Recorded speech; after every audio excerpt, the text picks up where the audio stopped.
ఉపయోగించినప్పుడే అక్కడ ఉన్నటువంటి అందరి ముక్కలు చెదిరిపోయిన పక్షంలో నెక్స్ట్ లాఠీ చార్జ్ చేయడం జరుగుతుంది.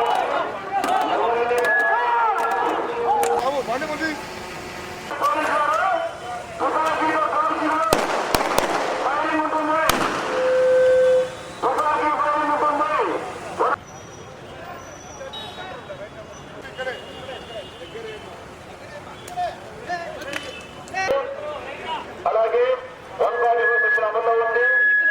మనకు వస్తున్నటువంటి జూన్ 4వ తారీఖున ఎవరు కూడా షాప్స్ కానీ బట్టల షాపులు కానీ మన కడప పట్టణంలో జరుపుతున్నాము.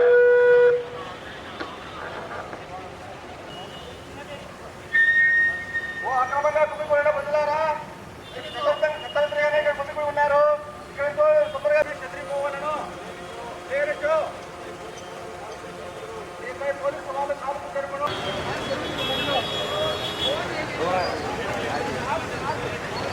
తప్పకుండా మీరందరూ సహకరిస్తారని నాకు తెలుసు. కడప పట్టణ ప్రజలు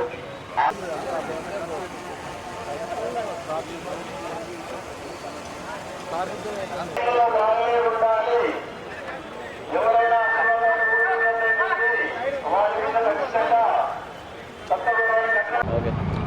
కడప పట్టణ ప్రజలకు, రాజకీయ నాయకులకు, అన్ని పార్టీ వాళ్లకు మా తరపు నుంచి, పోలీసు వారి తరపు నుంచి, అదేవిధంగా జిల్లా ఎస్పీ సిద్ధార్థ్ కౌశల్ సార్ యొక్క తరపు నుంచి మా విజ్ఞప్తి ఏంటంటే, ఎన్నికలు మనం ఎక్కడా లేని విధంగా చాలా ప్రశాంతమైనటువంటి వాతావరణంలో అందరి లీడర్లు, అదేవిధంగా ప్రజలు, పోలీసులు, మీడియా వాళ్ళ యొక్క సహకారంతో ఎన్నికలు చాలా ప్రశాంత వాతావరణంలో చేసుకున్నాము.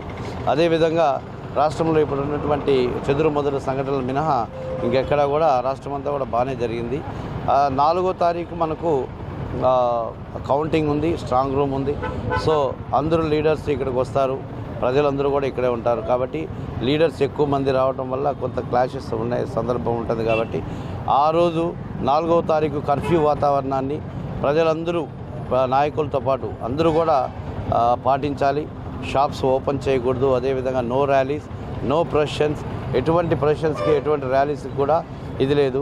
సెక్షన్ 144 అమల్లో ఉంటుంది. అదేవిధంగా సెక్షన్ 30 ఉంటుంది. ఎలక్షన్ ఎన్నికల నియమావళి కూడా అమల్లో ఉంటుంది 6వ తేదీ వరకు. కాబట్టి ప్రజలందరూ కూడా శాంతితో మాకు, పోలీసులకు కోఆపరేట్ చేసి, మీరు శాంతిగా ఉంటూ మీరందరూ కూడా ప్రజలకు పోలీసులకు కోఆపరేట్ చేస్తారని పోలీసు తరపు నుంచి విజ్ఞప్తి చేస్తున్నాను. 3వ తారీఖు రాత్రి నుంచి మీరందరూ కూడా చాలా అప్రమత్తంగా ఉండాలి. 4వ తేదీ ఎవరు కూడా షాప్స్ ఓపెన్ చేయకూడదు, బయటికి రాకూడదు.